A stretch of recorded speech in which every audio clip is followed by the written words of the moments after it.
Kita ini semua tahu Jokowi ini brengsek melakukan satu tindakan politik yang ugal-ugalan. Yang kalimat halusnya dia mengatakan cawe-cawe dalam bahasa Jawa. Bahasa orang kesadaran politik di ruang publik, cawe-cawe itu brengsek, bajingan, tolol kan? Karena menyimpan dari konstitusi. Ketika dia menguasai kekuasaan, melakukan berbagai kecurangan, saya mau tanya apa cara untuk menghentikan? Apakah hanya dengan pidato ketua umum partai? Tidak menyelesaikan masalah. Apakah menggerakkan aparat? Tidak bisa, karena aparat dikontrol dan dikuasai oleh Presiden Jokowi. Maka hanya ada satu cara, bahwa model premanisme kekuasaan yang dilakukan secara terang-terangan oleh Jokowi hanya dapat ditertibkan di MPR. Sidang istimewa, menjatuhkan atau meminta dia mundur. Nah, kalau isi pidato Pak Surya Paloh, Ibu Megawati tidak berujung ke sana, di awal tadi saya mengatakan, rakyat akan mengatakan, isi pidatonya kita buang, karena keluhan Anda tidak bereskan kami. Semua sama-sama mengeluh. Saya agak melihat begini, bahasa yang mengatakan kecurangan pemilu ini dibuang. Oke. Bahasanya itu mencuri suara rakyat. Karena kecurangan ini penghalusan yang dimainkan selama pemilu ke pemilu dalam rangka melegalkan kejahatan. Kalau misalnya mencuri, sehingga rakyat menangkap dengan jelas bahwa Jokowi mengarahkan semua aparat, tentara, polisi, oknum-oknum yang tersedia untuk melayani bocah istana dengan pendekatan mencuri suara rakyat. Nah, kalau dalam Islam, orang mencuri itu potong tangan. Karena kita bernegara, kekuasaan mencuri suara rakyat, maka kepala kekuasaan itu harus dipotong, dia harus diturunkan dari kekuasaan. Karena ketika seseorang melanggar hukum rakyat kecil, mencuri ayam, melanggar lampu merah, ada hukum pidana berlaku bagi mereka. Ini pidana. Dia mencuri, menggunakan tangan aparat yang digaji oleh rakyat, mestinya mereka netral, mereka menjaga demokrasi yang baik, dirubah menjadi para pencuri dalam ruang demokrasi. Maka apa yang dikatakan Anies bahwa kekuasaan dipimpin oleh mafia semakin terbukti. Karena sifat-sifat mencuri kan para mafia. Kalau orang baik enggak. Nah, inilah kecemasan, bukan hanya hadir dalam ruang pidato Surya Paloh atau Ibu Megawati. Sampai ke tukang ojek rakyat kecil marah karena hak istimewa mereka untuk memilih pemimpin belum memilih lagi, proses pencurinya sudah dibuat. Sudah ditentukan siapa yang harus jadi pemenang. Berarti kalau Bung Faisal melihat apa yang terjadi sekarang ini, Gibran ini sudah tidak legitimate ya. Dia sudah cacat hukum ya. Ini barang busuk. Bukan hasil produk kesepakatan peradaban sebuah partai politik. Dia mendapat tiket karena pamannya. Ini bacaan publik, ilegal. Kalau ada illegal logging, ini ilegal putra mahkota presiden. Iya kan? Itu fakta. Karena paman pukul palu keluar, hasilnya ponakan nekat calon wakil presiden dan oknum aparat digerakkan untuk memasang baleho. Dan itu di permukaan. Semua dimensi kecurangan ini, Abang, kalau Jokowi dugaan ya tidak memiliki logistik yang besar, tidak mungkin bisa dioperasikan secara rapi. Rakyat berharap kehadiran Pak Surya dan Ibu Mega mengajak partai-partai yang tersedia dalam koalisi segera menghidupkan otoritas pengawasan di DPR untuk segera memanggil Presiden Jokowi. Mengapa kamu membuat negara ini sebagai organisasi untuk mencuri suara rakyat demi melanggengkan kekuasaan Prabowo dan anakmu? Ini kejahatan luar biasa, jauh lebih hina dari para pencuri ayam di kampung-kampung. Karena pencurian ini dilakukan dengan atribut, dengan pangkat, dengan pidato-pidato di istana. Hina dina, mencuri suara rakyat itu sangat hina di depan Allah, di depan seluruh manusia. Maka kelas pencuri di level seperti ini harus dihukum lewat mekanisme politik yang tersedia.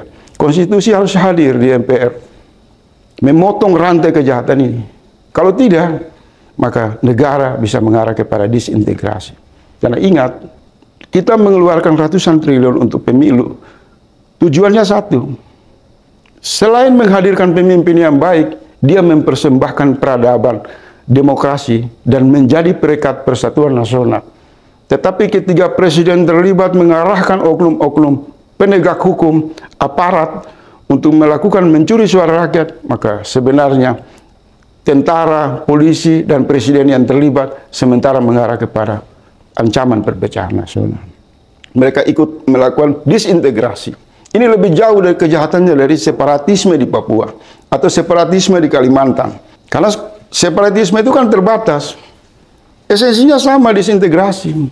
Karena di pikiran rakyat itu satu, pemilu untuk memperkuat persatuan nasional. Kenapa berubah menjadi kawanan para bandit mencuri suara untuk membuat Indonesia pecah? Berarti ini masuk dimensi disintegrasi dengan menggunakan aparat penegak hukum, aparat keamanan. Ini ancaman serius. Jadi saya bisa merasakan Pak Surya Paloh, Ibu Megawati, dan seluruh para ketua umum partai.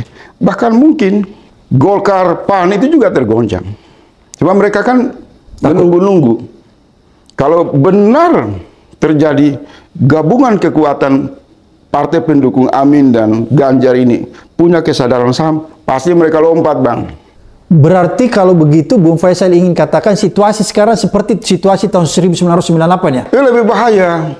Oke. Lebih bahaya karena kalau 98 itu kan kediktatoran itu berlangsung pada puncak ujungnya. Usia Pak Harto yang sudah tua, kemudian lengser. Sudah 32 tahun berkuasa. 40 tahun. Okay. Ini kan 10 tahun berkuasa dengan modus mencuri suara, yang boleh bahasa Ibu Megawati, pemilu curang mau diulangi, itu kan adresnya adalah 2014-2019. Maka kalau dia masih tahap yang ketiga 2024 ini, udahlah, ini bukan lagi Republik Indonesia, Republik para maling pencuri suara rakyat. Jadi ini satu kejahatan luar biasa. Kalau kita lihat dari perspektif keislaman, para nabi diutus untuk menegakkan keadilan, itu untuk memberantas salah satunya masalah perilaku mencuri. Nabi-nabi diutus untuk itu. Banyak ayat-ayat hadis-hadis yang melarang jangan mengambil yang bukan hak. Ini terang-terang diumumkan, saya akan intervensi, saya akan cawe-cawe. Dan menggunakan tangan pamannya secara brengsek di MK untuk meloloskan anaknya. Semua ini konfigurasi jahat.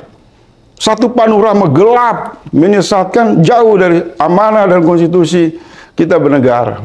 Jadi sudah pantas seluruh rakyat marah, amuk massa di mana-mana memprotes, karena ini adalah bangsa yang menentang sikap pencuri, sikap hipokrit, sikap kelicikan. Bangsa Indonesia ini bangsa yang menjunjung tinggi nilai-nilai luhurnya, rasa kejujurannya, sehingga dia bangsa yang berani.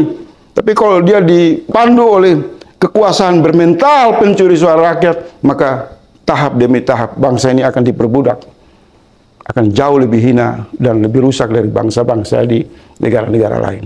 Lebih hina dari Zionis? Lebih hina dari Israel, bisa jadi. Oke, Bung Faisal, berarti kalau Anda lihat bahwa negara kita ini atau pemerintahan kita sekarang ini sepertinya mempraktekkan otoritarian. Itu istilah-istilah saja, Bang. Istilah pencuri itu di atas segala-galanya. Jadi istilah diktator, otoriter, totaliter, ini istilah-istilah yang halus. Yang paling abadi dalam sejarah peradaban umat manusia. Satu kata, Bang. Mencuri, pencuri, itu menjadi musuh peradaban. Musuh semua agama. Jadi kalau kita melihat sekarang kejahatan Israel yang begitu nekat, membantai orang-orang sipil di Palestina, itu dasarnya kan dia mencuri tanah bangsa Palestina. Berawal dari mencuri tanah bangsa Palestina. Di negara ini, apa yang dilakukan Jokowi sama. Mencuri suara rakyat untuk melanggengkan, mencuri sumber kekayaan alam, mencuri sumber-sumber ekonomi, mencuri hak-hak rakyat, ujungnya akan ke sana. Jadi ketiga hak rakyat yang disebut suara, harta yang sangat berguna, sangat penting bagi rakyat, dicuri oleh Jokowi, tidak berhenti pada dimensi itu. Pencurian itu akan menjadi watak berkelanjutan, akan mencuri dalam bentuk kebijakan-kebijakan yang tidak pro kepada kehidupan rakyat banyak. Jadi saya mau tegas saja, kalau Presiden sudah menunjukkan perilaku mencuri suara rakyat seperti ini, jawabannya satu, kita mohon partai-partai ini menggunakan hati nurani, hidupkan mesin pengawasan DPR, segera panggil Presiden, gelar sidang istimewa, copot Jokowi. Jangan satu orang ini kemudian menyandra seluruh kehidupan banyak orang, membuat gaduh, dan dia merasa perkasa. Saya pribadi nggak takut dia. Saya orang beriman. Jadi kalau ada masih mengaku orang beriman, masih berpolitik, takut berbicara kebenaran, tidak usah kamu beragama. Keimanan sangat menentang kita, melarang kita mengambil yang bukan haknya. Mencuri. Jadi istilah-istilah itu, Bang, saya koreksi, maaf. Saya tidak tertarik dengan istilah pemilu curang. Mencuri suara rakyat. Karena kalau curang ini kan sesuatu multitafsir. Orang kedip mata bisa curang. Salah sedikit pidato salah dianggap simbol untuk menggiring suara. Tidak jelas.